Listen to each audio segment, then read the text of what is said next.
Bienvenue mes amis à notre nouveau épisode dans la série Plongée profonde, une étude approfondie dans la première lettre de l'apôtre Paul à son fils Timothée.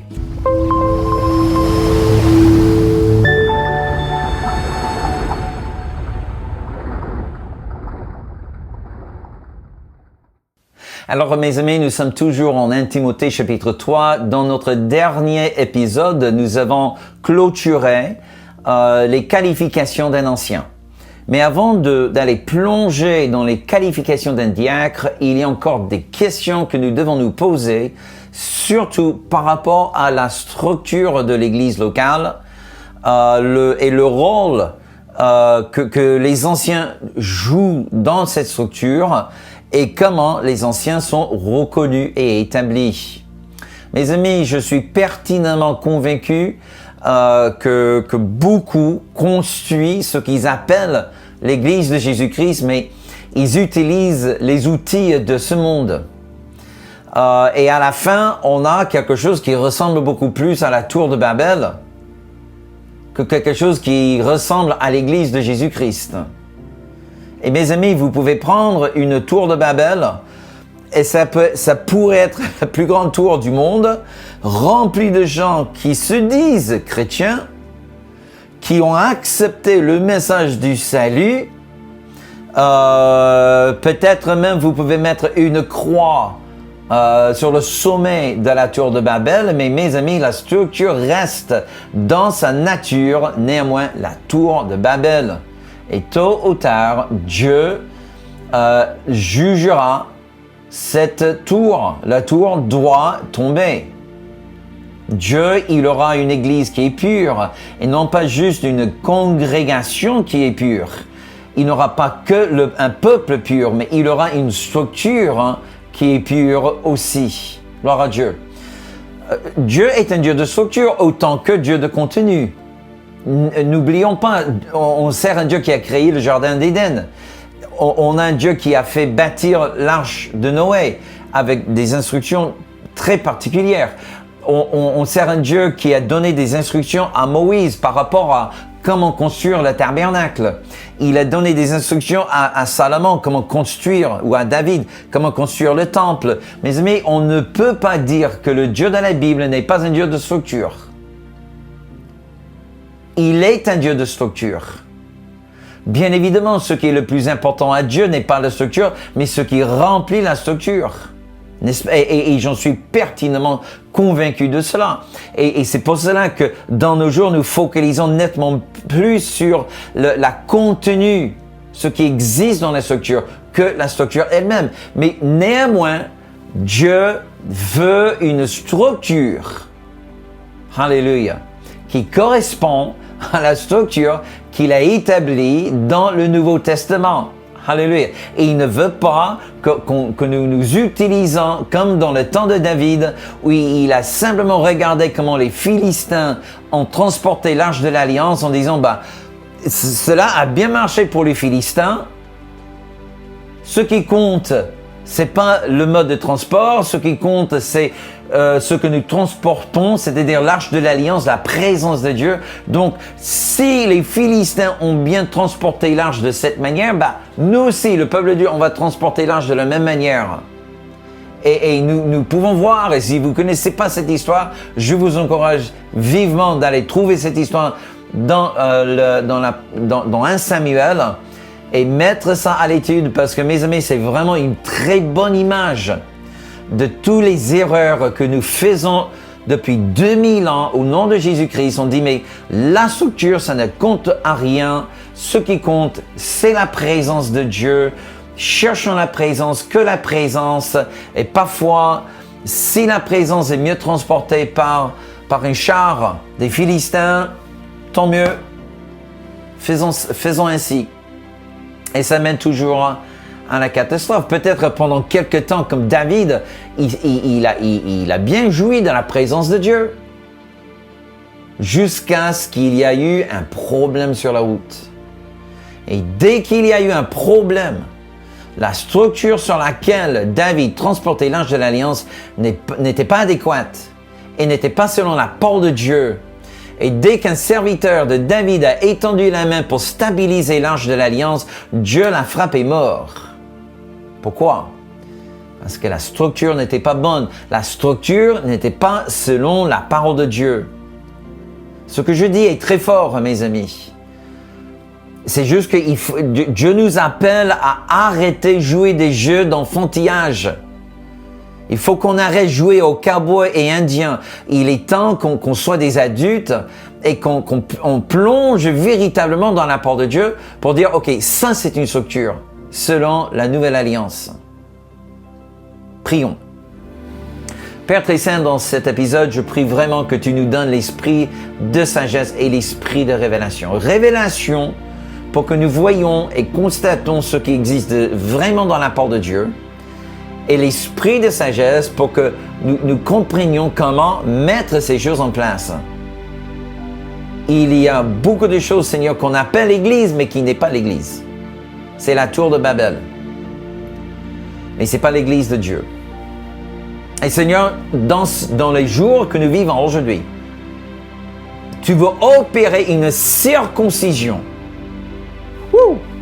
Et Seigneur, tu veux opérer, je le déclare maintenant haut et fort, tu veux opérer une circoncision pour couper de ton Église ce qui n'est pas de l'Église, ce qui n'est pas de la nouvelle alliance. Seigneur, tu veux juger tout ce qui revient à l'idolâtrie. Mes amis, que ce soit l'idolâtrie d'un statut ou d'une image ou l'idolâtrie d'un prédicateur, le Seigneur veut se débarrasser de tout esprit de l'idolâtrie. Seigneur, fais-le. Fais-le dans nos cœurs. Fais-le dans le mien. Fais-le dans ton Église, nous le prions. Pour que le nom de Yeshua, le nom de Jésus-Christ soit élevé, exalté.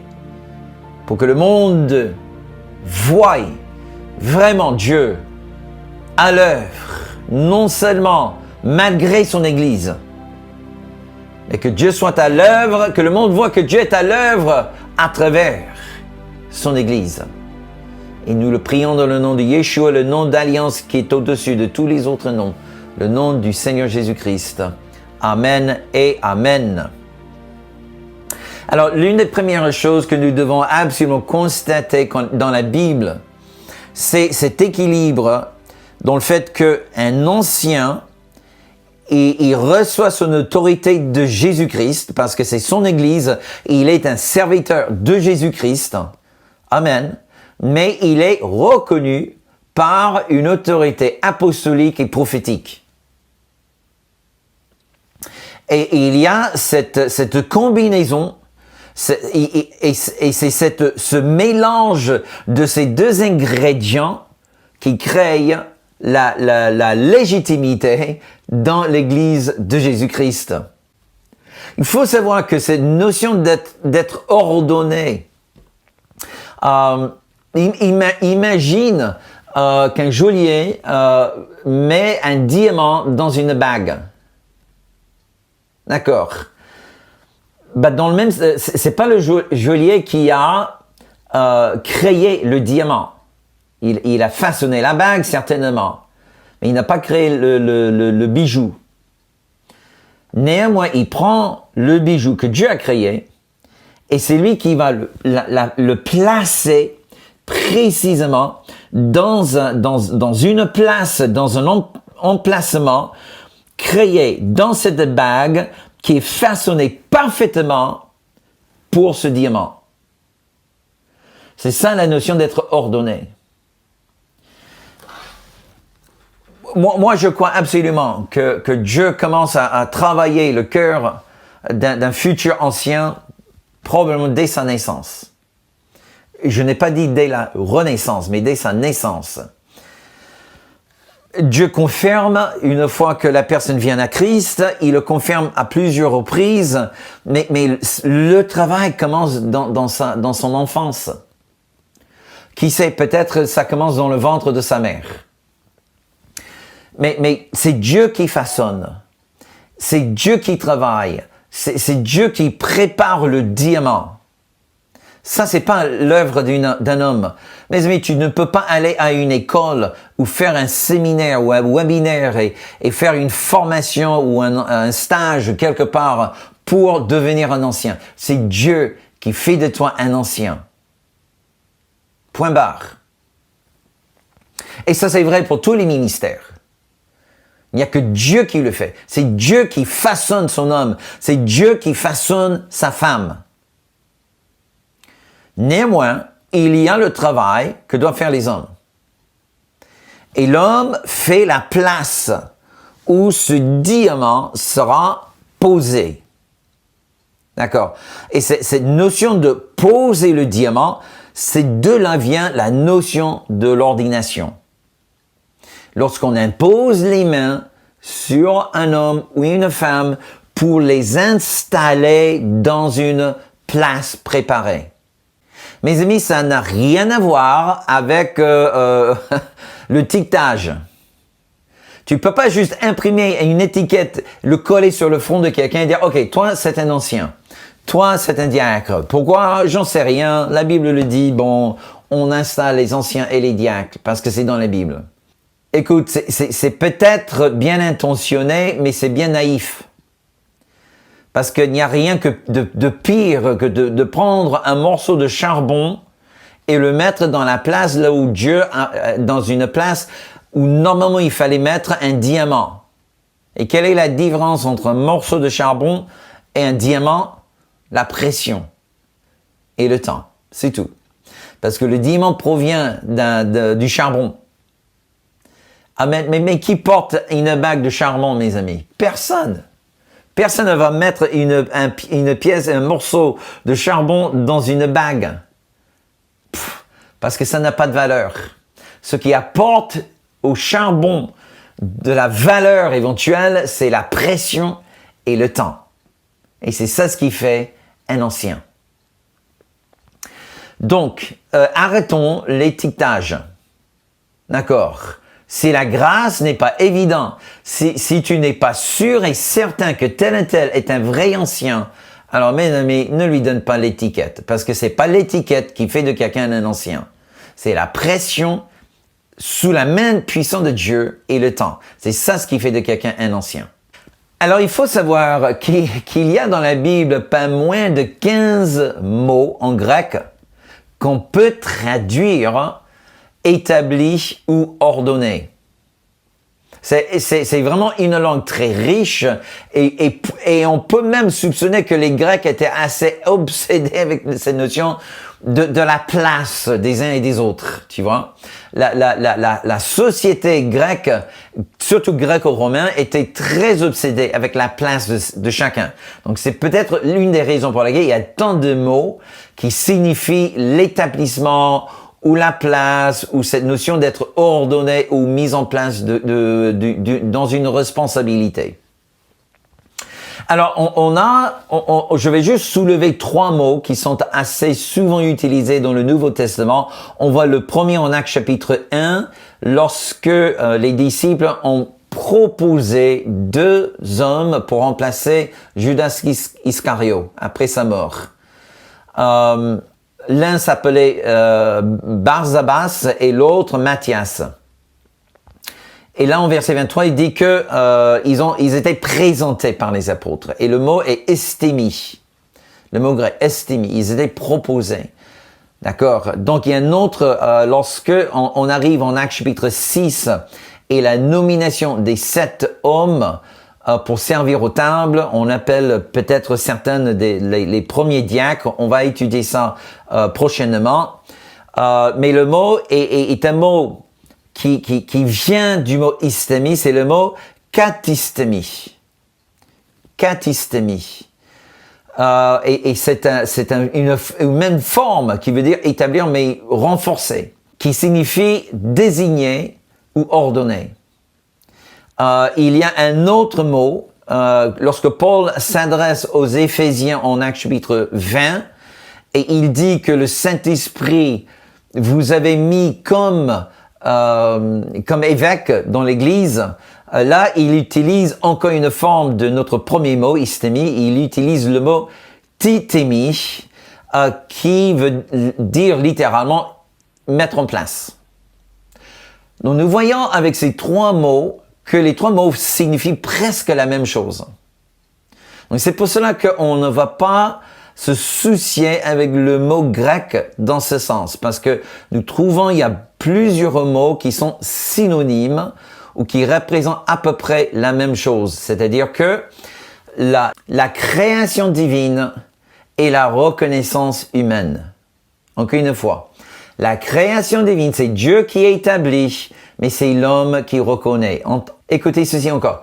Dieu établit, l'homme reconnaît. Dieu établit, l'homme reconnaît. En Actes chapitre 14, lorsque nous voyons Paul et Barnabas qui reviennent dans des églises déjà établies, la Bible dit qu'ils ont établi, après un temps de prière et jeûne, ils ont établi les anciens dans toutes les églises. Et là, c'est un autre mot, c'est le mot chirotoneo, qui signifie littéralement tendre la main. Alors ça, c'est complètement différent. Tendre la main. Donc il faut savoir que ce mot grec apparaît beaucoup dans la culture grecque. Et il trouve son origine dans l'assemblée législative à Athènes. Lorsqu'il nommait quelqu'un dans l'assemblée pour qu'il devienne un sénateur, etc., il tendre la main. Qu'est-ce que ça veut dire exactement, tendre la main? C'est là où c'est pas tout à fait bien clair, selon les trouvailles archéologiques. Est-ce que ça veut dire que la nouvelle personne passait sous la main des gens? Est-ce que ça veut dire que les gens, ils ont voté avec la main levée? Ça pourrait signifier l'un comme l'autre. Donc, soit la personne passait sous la main, comme une espèce, imagine, un père qui veut bénir son enfant, il impose sa main, tu vois, d'une manière très paternelle pour reconnaître la valeur de son fils. Dans le même sens, les sénateurs déjà bien établis, ils étendent la main comme ça pour reconnaître officiellement la personne. On ne sait pas. Est-ce que c'est un vote là, avec la main levée, comme notre façon aujourd'hui? Encore une fois, c'est pas tout à fait bien clair. Est-ce que c'est exactement la même chose qui s'est passé avec l'apôtre Paul lorsque Barnabas l'amène à Jérusalem la première fois pour qu'il puisse rencontrer les apôtres et les apôtres lui ont tenu la main de communion? Il y a toutes ces références. Néanmoins, ce qui est important, c'est qu'il y a la main qui représente une forme de transfert ou une forme de délégation. Et il y a cette notion d'étendre la main vers quelqu'un qui est nouveau dans sa fonction. Moi, je crois que dans l'église à Jérusalem, il y avait déjà des anciens. Bien que le titre n'est pas encore donné, le titre apparaît miraculeusement quelques chapitres plus tard. Mais je crois que déjà ces hommes et femmes fonctionnaient en tant qu'anciens. Dans la communauté juive de naissance et helléniste ou juive non juive de naissance, mais par conversion. Et la décision des 7 était prise parmi eux. Donc déjà, nous voyons un système de délégation, mes amis. Et c'est ça ce qu'il faut prendre en compte. Il y aura toujours une partie, et honnêtement, je crois de tout cœur que ces 7 hommes, regardez déjà la vie de Philippe, la vie d'Étienne. C'était des hommes qui étaient vraiment éprouvés déjà dans le ministère. Ils avaient des ministères extraordinaires. Vous pensez que juste ils ont claqué les droites et Philippe commençait à faire des miracles? Ah ben non, mes amis. Philippe était déjà un évangéliste parmi eux.